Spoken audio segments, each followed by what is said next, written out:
भैया ये पैसे आपके गिरे हैं क्या?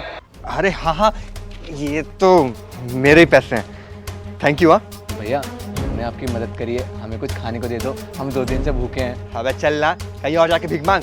और एक बात बता, मेरे घर के सामने ये तू भीख क्यों मांग रहा है? ये कोई भीख मांगने की जगह है? चल निकल यहाँ से। अरे भैया दे दो ना, हमने आपकी चल।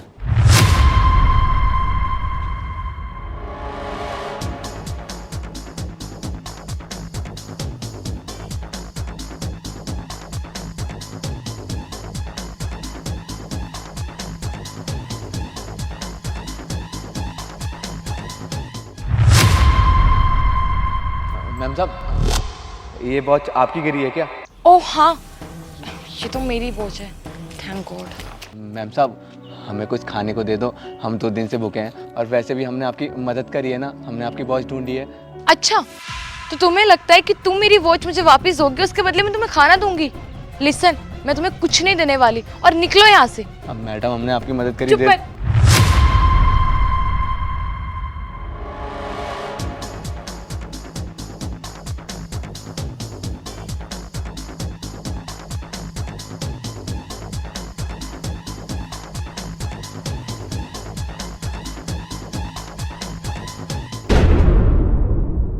भाई साहब ये गाड़ी की चाबी आपकी है क्या? यहाँ पर गिरी पड़ी है। चाबी? भैया ये चाबी मेरी तो नहीं है, लगता है किसी और गिर गई होगी, आप उसको दे देना। ठीक है भाई साहब हमको ना बहुत तेज भूख लगी है, कुछ खाने को मिल जाएगा क्या? 2 दिन से भूखे हैं हम। भैया मुझ पे कुछ खाने के लिए देने के लिए तो नहीं है, बट हाँ मुझ पे कुछ ये पैसे हैं, आप इन्हें रख लीजिए और इनसे कुछ खा लेना। धन्यवाद भैया, भगवान आपको भला करे। और भैया अपना ध्यान रखिए। ठीक है, मैं चलता हूँ।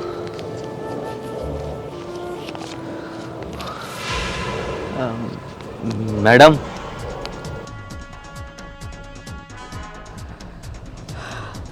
मिल गया मुझे अपनी प्रॉपर्टी का असली वारिस।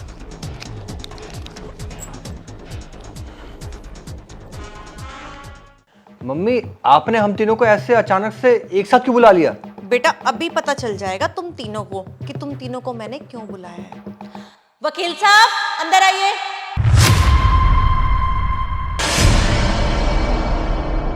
बैठिए वकील साहब।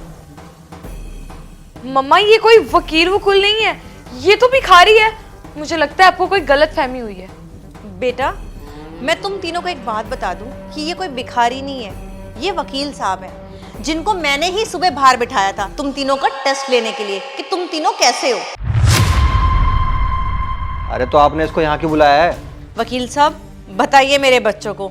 आपके पिताजी के ऊपर 1 करोड़ का कर्जा था, जिसमें से उन्होंने 50 लाख रुपए जमा कर दिए थे और 50 लाख बाकी रह गए थे। तो वो पैसे आप तीनों को जमा करने होंगे। अगर आप वो पैसे जमा नहीं करते हैं तो बैंक आपकी प्रॉपर्टी जब्त कर लेगी। ठीक है वकील साहब, 20 लाख मैं भर दूंगा, बाकी 15-15 लाख मेरे भाई बहन। अरे ऐसे कैसे भर देंगे? मुझे और भी बहुत सारे काम है, मुझे विदेश भी जाना है और अपना फ्यूचर भी देखना है। मेरे पास फूटी कौड़ी नहीं है ये सब लोन वोन भरने के लिए, ठीक है ना? मैं भी कोई पैसे देने वाली नहीं हूँ, मुझे भी खुद का बिजनेस स्टार्ट करना है। वकील साहब आप एक काम करिए, सारे 50 लाख रुपए मैं भर दूंगा, आप मुझे कागज दीजिए। कोई बात नहीं, जैसी आपकी मर्जी। ये लीजिए कागज।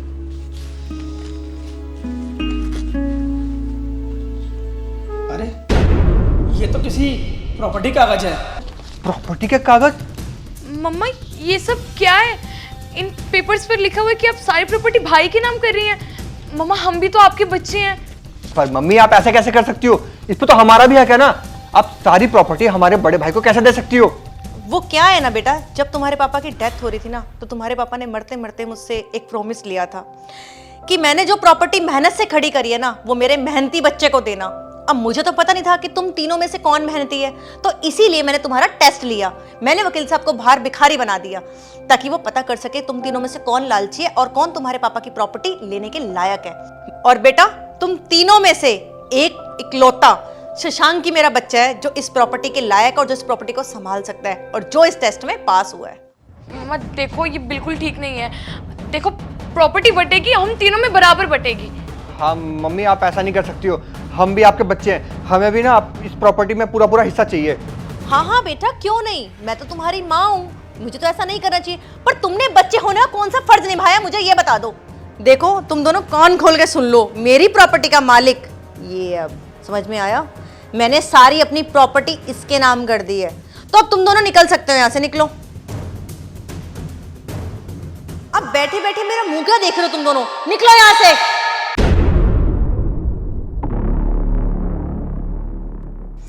बेटा देख, तेरे पापा का सपना था कि जो उनका बेटा लायक हो उसके नाम प्रॉपर्टी हो, और आज मैंने सारी प्रॉपर्टी तेरे नाम कर दी है। अब तेरे ऊपर डिपेंड करता है कि तू इस प्रॉपर्टी को कैसे रखेगा। ठीक है मम्मी,